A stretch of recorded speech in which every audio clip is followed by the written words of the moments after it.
Hi guys, আজকে আমি chilli chicken বানাবো। আমি চিকেনটাকে ম্যারিনেট করে রেখেছি ভিনেগার, লেবু আর নুন দিয়ে।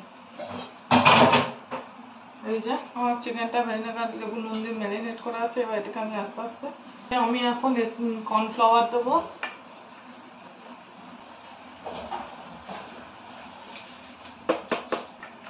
অল্প হলুদ দেবো, একটু সামান্য আদা, একটু জিরে গুঁড়ো, কাশ্মীরি লঙ্কা, মির্চ, নুন দেবো কারণ আমি নুন দিয়ে ম্যারিনেট করে রেখেছিলাম। এর মধ্যে একটা ডিম ফাটিয়ে দেবো।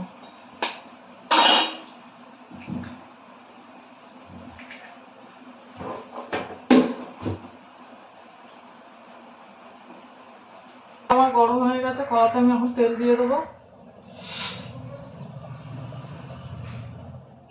মাংসগুলো আমি মেখে নিয়েছি, এবার আস্তে আস্তে আমি তেলে ছেড়ে দেবো।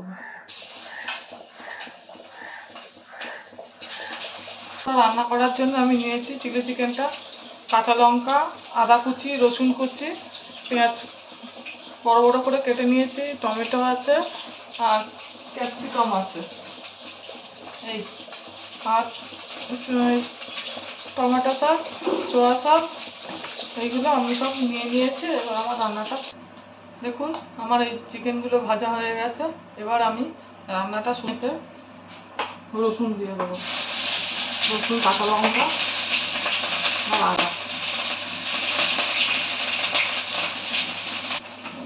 আমি পেঁয়াজ দেবো,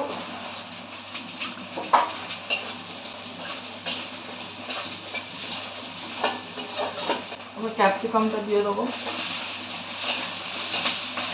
আমি টমেটোটাকে ম্যাশ করে দেবো।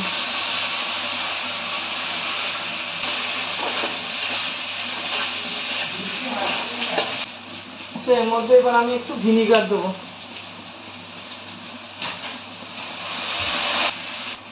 এর মধ্যে এবার আমি টমেটো সস দিয়ে দেবো,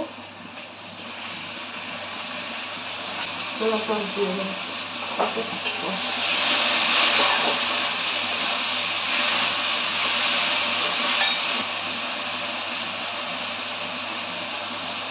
এর মধ্যে দিলাম, পরে আর একটু দেবো।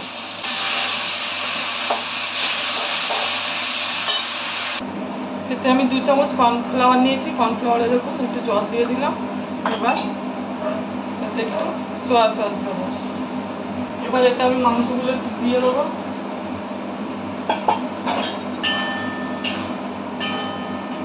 মিষ্টি চিনি দিয়ে রান্নাটা আমার এইরকম হয়েছে। এবার আমি রান্নাটাকে নামিয়ে দেবো। আমার রান্না হয়ে গেছে চিলি চিকেনটা। দেখুন আমি এইভাবে রান্না করেছি। আপনারা ঘরে করে দেখবেন, ভালো লাগবে, বাচ্চাদেরও ভালো লাগবে, খুব প্রিয় খাবার। আর আমার চ্যানেলটা লাইক, সাবস্ক্রাইব আর শেয়ার করবেন।